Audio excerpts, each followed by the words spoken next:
આ તરફ દ્વારકાના જામખંભાળિયામાં પણ ખાતરની બુમરાણ ઉઠી।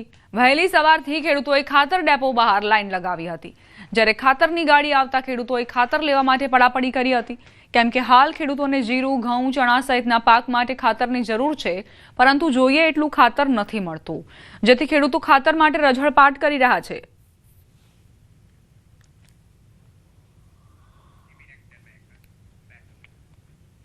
છોટાઉદેપુર જિલ્લા તેમજ તાલુકામાં ખેડૂતોને પડી રહેલી ખાતરની અછત સર્જાઈ છે। એક તરફ ખેડૂતોએ મકાઈનું વાવેતર કરી દીધું છે, યુરિયા ખાતરની માંગ વધી છે। વહેલી સવારથી ખેડૂતો લાઈન લગાવીને ઊભા છે। એવામાં જિલ્લા ખેતીવાડી અધિકારીએ જણાવ્યું કે એકાદ બે દિવસમાં યુરિયા ખાતરનો જથ્થો મળી જશે। છોટાઉદેપુર જિલ્લાને આ અઠવાડિયામાં જીએલએફસી કંપની દ્વારા 827 મેટ્રિક ટન, જીએસએફસી કંપની તરફથી 800 મેટ્રિક ટન અને ઇફકો દ્વારા 1100 મેટ્રિક ટન ખાતરનો જથ્થો આપવામાં આવશે, જેમાંથી 1460 મેટ્રિક ટનનો જથ્થો છોટાઉદેપુર જિલ્લાના તમામ તાલુકામાં વિતરણ કરવામાં આવ્યો છે અને આગામી 2 દિવસમાં 1267 મેટ્રિક ટન જથ્થો મળશે।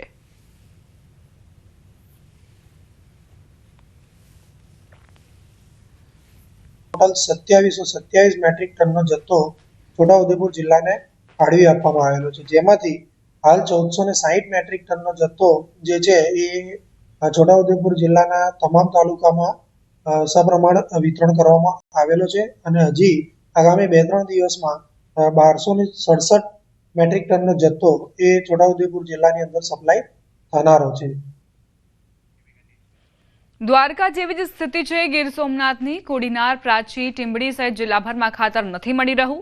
1 વીઘા દીઠ 2 થી 3 થેલી ખાતરની જરૂર છે, છતાં 1 થેલી ખાતર પણ નથી મળી રહ્યું, જેના કારણે ખેડૂતોમાં આક્રોશ છે। ખાતર આપોના ખેડૂતોએ નારા લગાવીને પોતાની ઉગ્ર રજૂઆત કરી।